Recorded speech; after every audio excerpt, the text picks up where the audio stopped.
इसमें कानून के निर्माता ये अपराधी क्यों? ये तो सिस्टम में जो है उनको तो ऐसे सिस्टम बनाने वालों को मार भगाओ, ऐसे बनाने वाले सिस्टम को जो है ना मत चुनिए। आप ये बताइए पार्लियामेंट में कहीं भी, सॉरी, इसमें संविधान में कहीं भी पार्टी शब्द का उल्लेख नहीं है जी। हमने एक पार्टी क्रिएट कर दी रिप्रेजेंटेशन ऑफ पीपुल एक्ट 1951 के तहत। वो पार्टी जो है ना आला कमान बन गई और उस आला कमान ने आपका प्रजातंत्र को खा लिया। आज आप डेमोक्रेसी में नहीं रह रहे हैं mister Vishal, do you agree with me? Yes sir. क्यों? क्योंकि आपका प्रतिनिधि चाहे अपराधी हो चाहे जैसा भी हो, वो ना अपनी बात रख पा रहा है ना आपकी बात रख पा रहा है। पार्लियामेंट के अंदर में वो पॉलिटिकल विफ से बंधा हुआ है और पार्लियामेंट के बाहर वो पार्टी डिसिप्लिन से बंधा हुआ है। उसे जो भी छोटा मोटा लाभ मिल रहा है, चाहे वो मंत्री बन गया हो, चाहे वो एक कारपोरेशन का अध्यक्ष बन गया हो या किसी कमेटी में आ गया हो, उसे जो मिल रहा है वो उसको खोना नहीं चाहता है। तो वो कोई रिस्क नहीं लेना चाहता है और उसे ये भी मालूम है कि वो तो जीत इसलिए रहा है क्योंकि पार्टी जो है का बिल्ला उसके पीछे लगा है, नहीं तो वो तो शुद्ध अपराधी है, उसे तो जीतना भी नहीं चाहिए। और पार्टियों ने इन्हीं इंडस्ट्रियलिस्ट और बाकी लोगों से इतना पैसा इकट्ठा कर लिया है जिसका इकोनॉमी पे नेगेटिव असर पड़ रहा है, राइट? ये पार्टी जो है ने चुनाव महंगे कर दिए हैं। तो हमने एक फिलॉसफी निकाली है एक्सपेंडिचर फ्री इलेक्शन। तो मैं आपसे अनुरोध करूंगा कि यदि आपने crime free Bharat YouTube channel subscribe ना किया हो तो उसे सब्सक्राइब करें, उसमें सर्च करें एक्सपेंडिचर फ्री इलेक्शन। तो हमें एक्सपेंडिचर फ्री इलेक्शन सुनिश्चित करना चाहिए। वो आज की तुलना में बहुत बेहतर जो है ना व्यवस्था होगी, जिसमें कि 1-to-1 कैनवासिंग और चुनाव प्रचार के दौरान किसी तरीके का खर्च करना अपने आप में एक संज्ञेय अपराध होगा, नॉन अवेलेबल होगा, 7 साल की मिनिमम सजा होगी। अच्छा, ठीक है ना? जब तक हम ऐसा कानून पैदा नहीं करेंगे और हमारे नेता चूंकि वो स्वयं अपराधी या अपराधी सोच के हैं, उनका राजनीति ही अपने आप में व्यवसाय बन गया है। वो फ्री भी बांट के, आपको जात पात धर्म में बांट के, जो है साड़ी बांट के, दारू बांट के, किसी भी तरीके से इन प्रकार सत्ता में काबिज होना चाहते हैं। आप ये बताइए मिस्टर विशाल, आप एक दिन के राजा हैं, 10 दिन वोट देते हो, इसके बाद आप शुद्ध गुलाम हैं। होता है सर। तो नए ब्लड का मैं आह्वान करता हूं, आओ हम सब मिलके एक नए भारत का निर्माण करें। बिल्कुल सर। आप अच्छी चीज जब भी आती है कहते हैं साहब ये नेताओं को ये मंजूर नहीं होगा। तो हमने एक कौन सी नेता पैदा कर दिए हैं जो कि भस्मासुर बन गए हैं, जिन्हें कोई भी अच्छी चीज अच्छी ही नहीं लगती है। यदि ये भस्मासुर अपने आप को नहीं बदलते हैं तो इन भस्मासुरों को भस्म कर दो। आओ हम सब मिलके युवा शक्ति जुड़े और यदि ये राक्षस रूपी जो है नेता हो गए हैं या हमारे नेता इतने बदमाश हो गए हैं, इतने आपराधिक हो गए हैं कि इन्हें अच्छी चीज इनके रहते होना संभव नहीं है, ऐसे भस्मासुर को हम मार भगाएं, ऐसे भस्मासुर को हम बाहर कर दें, तो हम जो है एक्सपेंडिचर फ्री चुनाव व्यवस्था ला सकते हैं, हम पार्टी तंत्र विहीन राजनीति को ला सकते हैं, हम टैक्स फ्री भारत को ला सकते हैं, हम समृद्ध भारत को ला सकते हैं। जी sir. Vishal, do you agree?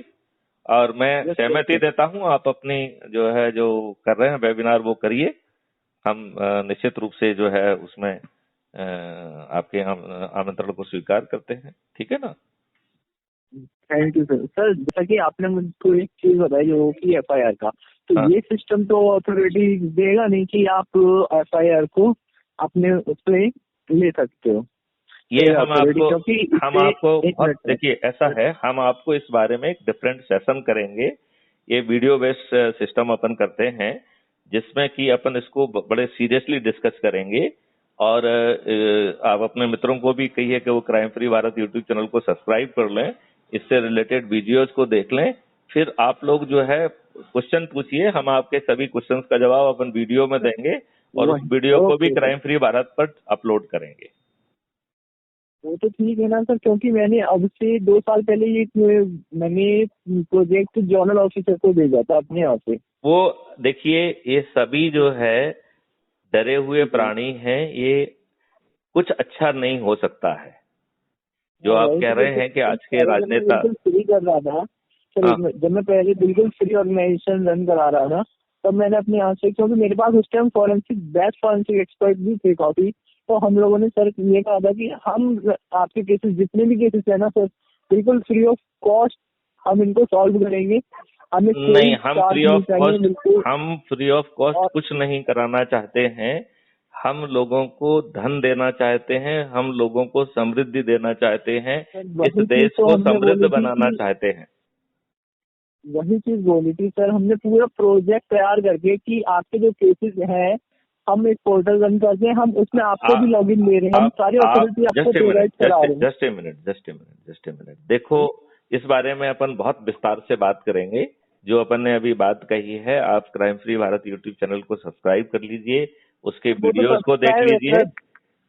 Sir, subscribe है, देखता हूँ सर मैं उसको, तभी मैंने आपको अप्रोच किया है सर आज। अच्छा, तो फिर जो है उसके इसके बाद बाद ही मैंने आज आपको अप्रोच किया है आप अपने चार कि पांच अच्छे मित्रों को देख लीजिए जो आपके प्रोजेक्ट के हिस्सा हैं, और फिर अपन एक डिटेल बढ़िया 3-4-5 दिन में एक अच्छा जो है ना, अपन डिजिटल पहले वो वेबिनार कर लेंगे, आपस में बातचीत करेंगे, और उसका प्रयोजन ये रहेगा कि वो जो बाद में जो है उसको हम ग्राउंड पे कैसे उतारें, हम वो सब मार्गदर्शन भी आपको देंगे।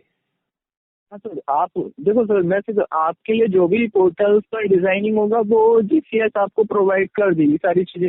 आपके केसेस को भी, जो भी केसेस आएंगे हम उनको भी हैंडल कर लेंगे, क्योंकि हमारा खुद का एक प्राइवेट इंस्टीट्यूशन चल रहा है जिन्हें साइबर सिक्योरिटी काउंसिल का, तो वो जो कि प्राइवेट है। जो वो जी आपका इंस्टीट्यूशन है, उसे आप जो जी। है फॉर्मली जो है क्राइम फ्री भारत का एक्सटेंडेड सपोर्ट सिस्टम घोषित कर दीजिए, ठीक है ना? चलो सर, हम वो भी कर लेंगे, लेकिन सर लास्ट का जो पॉइंट आता है कि ऑथराइजेशन का, देखो आप प्राइवेट ऑथराइजेशन आपको इंस्टीट्यूशन। कोई नहीं देने वाला है। वो ऑथराइजेशन कैसे पैदा होगा वो हम आपको जब अपन हाँ वेबिनार वही करेंगे, चीज है जब सर। अपन बातचीत करेंगे, तो हम उसकी फाइनल लीगल पॉइंट्स को आपको एक्सप्लेन करेंगे। हाँ, आज क्योंकि के मैंने ये जमाने सारी में काफी चीजें। जी। देखो विशाल, एक चीज आपको समझना पड़ेगी। आज के सिस्टम में अच्छी पुलिसिंग किसी को नहीं चाहिए। हाँ वही चीज सर, मैंने एचटीएफ के साथ में भी काम किया है, नोएडा एचटीएफ के साथ में भी काफी लॉन्ग टाइम मैंने वर्क किया है, एंड साइबर सेल के साथ में भी वर्क किया है। तो मैंने पहले, हम लोग वर्क करते थे, जो उनके केसेस होते सॉल्व करते थे, फिर वही चीज हमने प्रोजेक्ट बना के भेजा कि सर हम ये चीज कर रहे हैं, आगे भी हमें एक्सपीरियंस है, देन हम कंटिन्यू चीजें कर सकते हैं। आप हमें एक ऑथराइजेशन दे दो, हम खुद का प्लेटफॉर्म बना के वहाँ पे आप एफआईआर को रिवर्ट कर दो, आप सिर्फ रिडायरेक्ट कर दो एफआईआर को, या हम ले लेंगे एफआईआर, हम उसमें आपको ऑथराइजेशन दे रहे हैं कि आपको सारे एडमिन लॉगिन हम देंगे। उसके बाद में भी उन्होंने कोई हमारे पास नोटिस नहीं दिया, कुछ नहीं किया।